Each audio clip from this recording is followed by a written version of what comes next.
सुबह का वक्त था। मेघा डाइनिंग टेबल पर नाश्ता लगा रही थी। कबीर और रोहन फोन चलाते हुए नाश्ता कर रहे थे। तभी रवि अपने कमरे से बाहर आया। मेघा उसे देखकर हैरान रह गई क्योंकि रवि ने अपनी रोज वाली फॉर्मल शर्ट की जगह एक काफी कैजुअल टी शर्ट पहनी हुई थी। यो ब्रोस, व्हाट्स अप? आज का ब्रेकफास्ट एकदम लिट लग रहा है। या दैट राइट। लिट? ये क्या होता है रवि? और ये क्या, आज आपने शर्ट क्यों नहीं पहनी? मैं अभी तो कमरे में आपकी शर्ट निकाल कर आई थी। आज ऑफिस नहीं जाना क्या आपको? अरे मेघा, तुम भी ना चिल बाबा। आजकल वो बोरिंग फॉर्मल शर्ट्स का जमाना गया। कैजुअल्स में जो वाइब है ना, वो फॉर्मल्स पे कहां। और लिट मतलब एकदम झकास। आज के जमाने की भाषा ये। क्यों कबीर, सही कहा ना? Dad, you are becoming a total gen Z. अरे तो और क्या, टाइम के साथ अपडेट रहना ही चाहिए। मेघा, तुम भी कुछ थोड़ी तड़कती भड़कती डिशेस बनाया करो। वही रोज का बोरिंग खाना, कुछ नया तो ट्राई करो यार। मेघा को तो कुछ समझ में नहीं आ रहा था। आखिर 45 की उम्र में उसके पति को आजकल के बच्चों का ये कौन सा भूत चढ़ गया है। वो बस मन ही मन मुस्कुराई और बातों को मजाक समझकर किचन में चली गई। रात को रवि खाना खाकर बच्चों के साथ थोड़ी बहुत ज़ेंजी भाषा में बातें करके अपने बेडरूम में आ गया। मेघा भी काम खत्म करके कमरे में आई और बेड पर लेट गई। मैं सोच रहा हूँ कल से अपने लिए कोई नई पर्सनल असिस्टेंट रख लूं। नई असिस्टेंट? पर शर्मा जी तो है ना, वो पिछले 15 सालों से आपके साथ कितने अच्छे से काम कर रहे हैं। आप खुद भी तो उनकी तारीफ करते नहीं थकते। फिर आज अचानक नई असिस्टेंट की क्या जरूरत आन पड़ी? अरे मेघा, मैं शर्मा जी की बुराई कहाँ कर रहा हूँ। वो इंसान बहुत अच्छा है, पर सच कहूँ तो अब बूढ़े होने लगे हैं यार। हाँ तो उम्र तो सबकी बढ़ती है रवि। वो ठीक है, पर उम्र का तकाजा है मेघा, वो चीजें भूलने लगा है। मेरे क्लाइंट्स के साथ मीटिंग्स होती है और वो मुझे याद दिलाना ही भूल जाते हैं, जिसकी वजह से मेरा काफी नुकसान हो रहा है। मेरी राय में तो अब उन्हें आराम करना चाहिए। मैं उन्हें एक अच्छी रिटायरमेंट दे दूंगा। मुझे अब एक नई, फास्ट और मॉडर्न असिस्टेंट की जरूरत है। ठीक है, जैसी आपकी मर्जी। पर मेरी राय में तो शर्मा जी अभी भी अच्छे से काम कर सकते हैं। खैर, जैसा आप सोचे। Good night. Good night Megha. अगले दिन रवि ने ऑफिस जाकर एक नई असिस्टेंट रख ली। शाम को जब वो घर लौटा तो उसके चेहरे पर एक अलग ही एक्साइटमेंट थी। उसने कपड़े भी नहीं बदले और सीधा मेघा के पास आकर बैठ गया। मेघा, आज फाइनली मैंने एक नई पर्सनल असिस्टेंट हायर कर ही ली। अच्छा, तो मिल गई कोई स्मार्ट और तेज काम करने वाली? क्या नाम है? अरे नाम भी एकदम मॉडर्न है, रिया। ज़ेंजी है, बस 20 साल की। बहुत ही प्यारी लड़की है मेघा, और बहुत मीठे से बात करती है। सच बताऊं तो मुझे तो उससे बात करके काफी मजा आता है। आज के बच्चों का दिमाग जो तेज चलता है ना बॉस, मान गए। 20 साल की खूबसूरत लड़की, मीठी बातें, और वो भी रवि की पर्सनल असिस्टेंट। ये सब सुनकर मेघा के सीने में एक बहुत ही हल्की सी पट्टी की सी जलन होने लगी। उसने रवि को अजीब नजरों से देखा। आपको अच्छी लगी तो अच्छा ही है, बस काम अच्छे से करे। मीठी बातों से ऑफिस नहीं चलता रवि। जाइए हाथ मुंह धो लीजिए, मैं चाय छानती हूँ। रवि फोन में कुछ टाइप करते हुए मुस्कुराकर अपने कमरे में चला गया और मेघा वहीं खड़ी सोचती रही कि आखिर इस नई रिया में ऐसा क्या है जिसने पहले ही दिन रवि को इतना इम्प्रेस कर दिया है। अगले दिन शाम को रवि ऑफिस से घर लौटा। वो सोफे पर आकर ऐसे गिरा जैसे बहुत थका हुआ हो। ओफो यार, आज तो मैं बिल्कुल एग्जॉस्ट हो गया। एनर्जी एकदम जीरो हो गई है। मेघा प्लीज जल्दी से खाना लगा दो, खाना खाकर आराम करूंगा। तभी कबीर और रोहन अपने कमरे से बाहर आते हैं। और बॉयज, पढ़ाई कैसी चल रही है? सब सॉर्टेड है ना? यस डैड, सब एकदम सॉर्टेड है।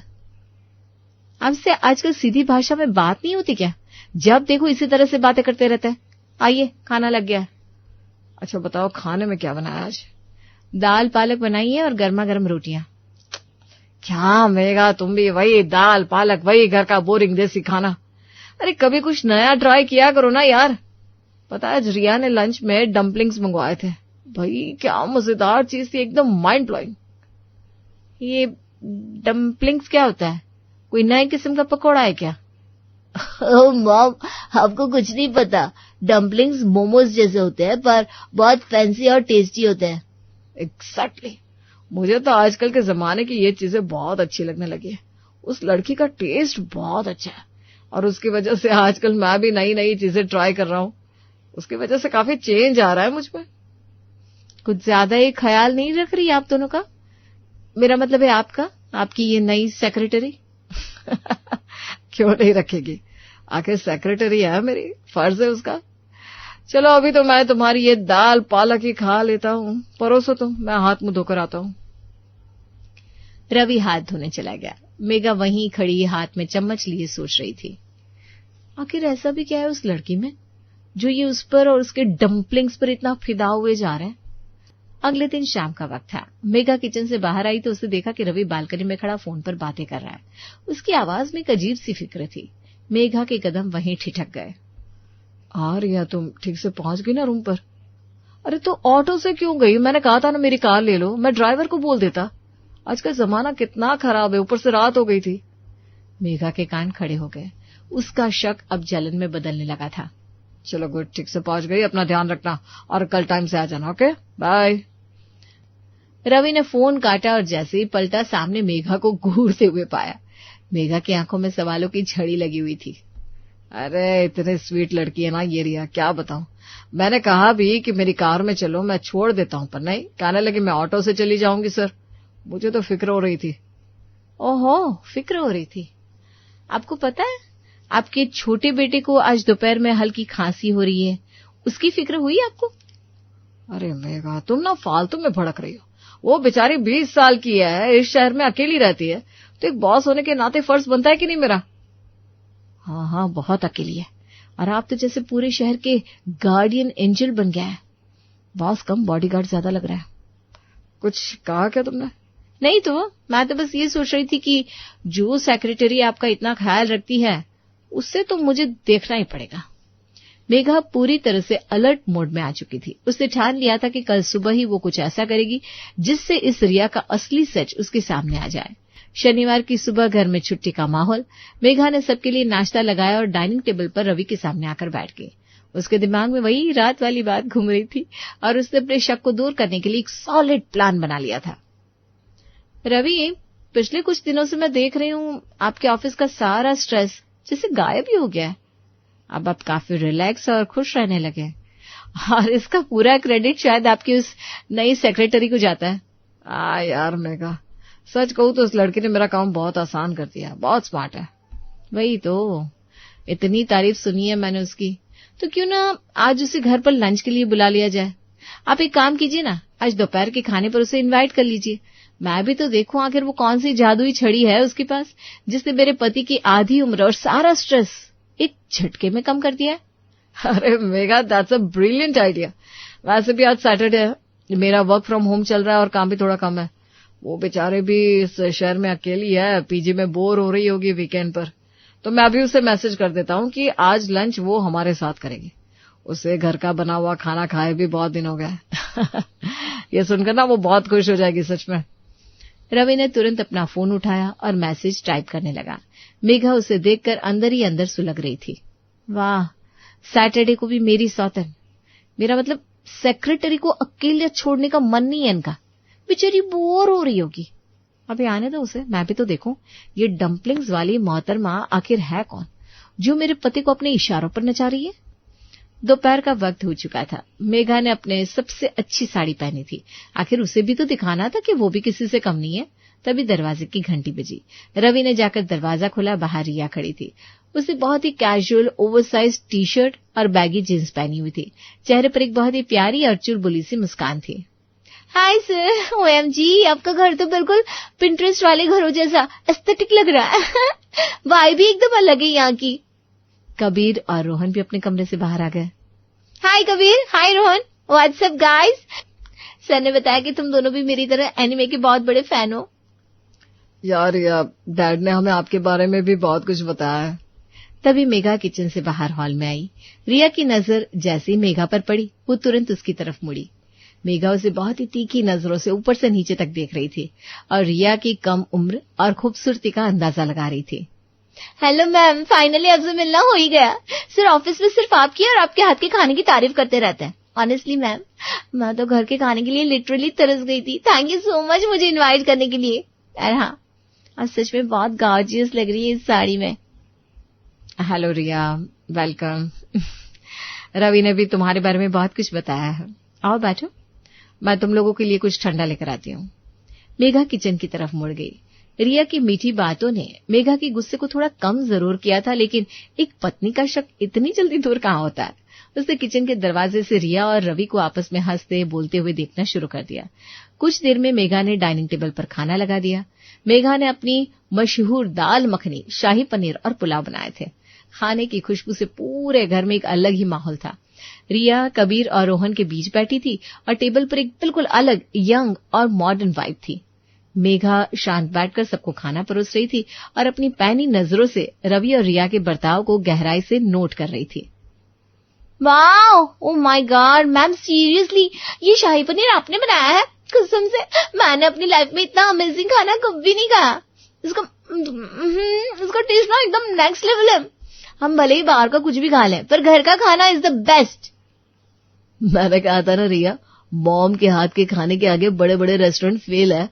बाय द वे, तुमने वो नया वाला एनिमे देखा? उसका कल वाला एपिसोड एकदम क्रेजी था। अरे पूछो मत, मैंने तो रात भर जाकर पूरा सीजन बिंज वॉच कर डाला। कैरेक्टर्स का जो स्वैग है ना, एकदम किलर है। डैड तो जब भी हमें ये सब देखते हुए पकड़ते हैं, उन्हें लगता है हम कोई चाइनीज कार्टून देख रहे हैं। और तो क्या बड़ी बड़ी आंखें, अजीब से बाल। मुझे तो आज तक समझ में नहीं आया तुम बच्चे उसमें देखते क्या हो। मैं भी तुम्हें समझने की कोशिश कर रहा हूँ।